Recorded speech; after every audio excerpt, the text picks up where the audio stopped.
Diabetes made simple माहिर का सफर में खुश आमदीद। ये डॉक्टर अकील फारूक हैं, बच्चों के एंडोक्राइन के माहिर। इस किस्त में हम टाइप 1 डायबिटीज की अहम इंतबाही अलामात, जिन्हें मैं 4 टीज कहता हूं, और ये जिस्म के अंदर होने वाली तब्दीलियों से कैसे जुड़ी हुई हैं, वजाहत करेंगे। पहली किस्से याद रखें।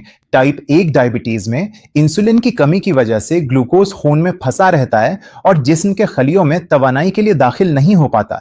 जब ये गैर इस्तेमाल शुदा ग्लूकोज जमा होता जाता है तो जिस्म इजाफी शक्कर को गुर्दों और पेशाब के जरिए निकालने की कोशिश करता है, जिससे पहली टी सामने आती है, टॉयलेट, यानी बार बार पेशाब आना।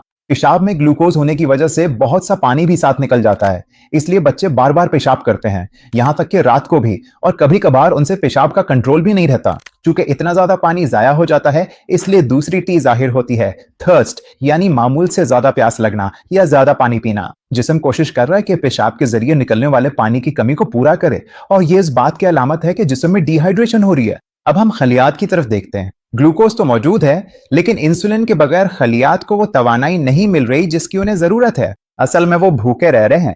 उससे अगली 2 टी सामने आती हैं, थकन, यानी कमजोरी या तवानाई की कमी महसूस करना। जब खलियात के अंदर बहुत कम ईंधन जाने दिया जाता है तो बच्चे पीले नजर आ सकते हैं, ज्यादा सोते हैं या खेल में दिलचस्पी खो देते हैं। और फिर चौथी टी आती है, यानी पतला होना, बगैर किसी वजह के वजन कम होना। क्योंकि खलियात ग्लूकोज इस्तेमाल नहीं कर सकते, जिस्म तवानाई के लिए पट्ठों और चर्बी को तोड़ना शुरू कर देता है, जिससे वजन कम हो जाता है। इस अमल से कीटोन्स बनते हैं, जो पेट में दर्द और मजीद गहरी थकन का बायस बन सकते हैं। ये 4 अलामात, टॉयलेट, प्यास, थकन और पतला होना, टाइप 1 डायबिटीज की इब्तिदाई अहम निशानियां हैं।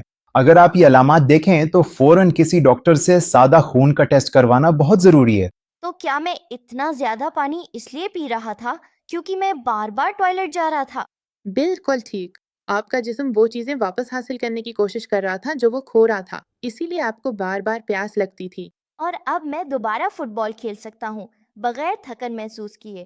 इंसुलिन जिस्म को ग्लूकोज के बेहतर इस्तेमाल में मदद देकर आपकी तवानाई बहाल करती है।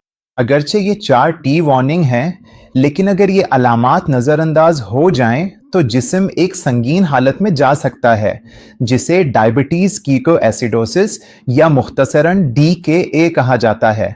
और यही हमारा अगले एपिसोड का मौजू है।